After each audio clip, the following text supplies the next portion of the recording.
Hi everyone, so today I'm going to be discussing about Jurassic World Rebirth, which is the 7th installment of the Jurassic World franchise, or Jurassic Park.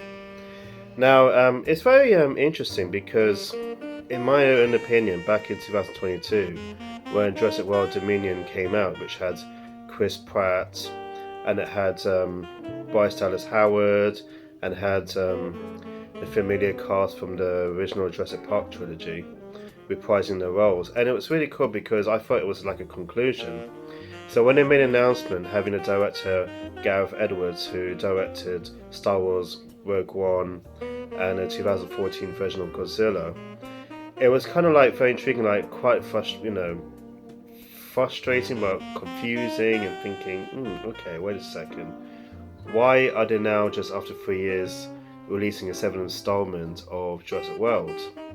So, according to Wikipedia, Steven Spielberg, the executive producer, decided they want to have a fresh take to the franchise. So, going into the whole discussion of the film, so I thought the film was very, just with writing, was very kind of a throwback to the original Jurassic Park. Like, I would say most is like the Lost World, and also the themes they used from like John Williams, who's done the composing for Jaws. Also, he's done Star Wars, Indiana Jones, and many other films he's collaborated with Steven Spielberg. And in this one, there's this new composer who's composed using the elements of John Williams. So, there's a fresh feel, but also kind of like a homage to the original Jurassic Park. And it shows like going back to its roots.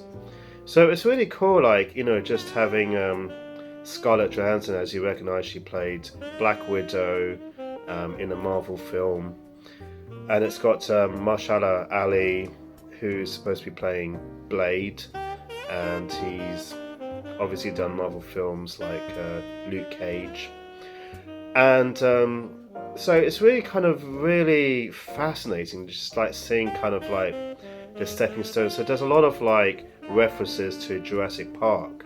And also there's some references to the Lost World Jurassic Park 2, which is kind of like, merged into this film, Jurassic World Rebirth. And you can see how it's like, even though we saw like in the previous Jurassic World, the trilogy itself, how the humans have to coexist and live with the dinosaurs. And now obviously like seeing it kind of like going back to the isolated island of, the T-Rex and all the sort of dinosaur species, so it's kind of like, wow, okay. So I pretty much enjoyed it, but it was kind of like trying to absorb and register what's the whole purposes of Jurassic World's Rebirth, and why they kind of like reboot it again for the third trilogy. So it's kind of like, I would just say go see it for yourself. I thought it was really good. I thought it was really interesting, just especially hearing the theme that was again written by the original composer John Williams, and I really enjoy it. So if you guys want to see it yourself, see what you think, and there's plenty of blockbuster films coming out. It's so great. So guys, check out, and I'll see you guys very soon. Bring it on.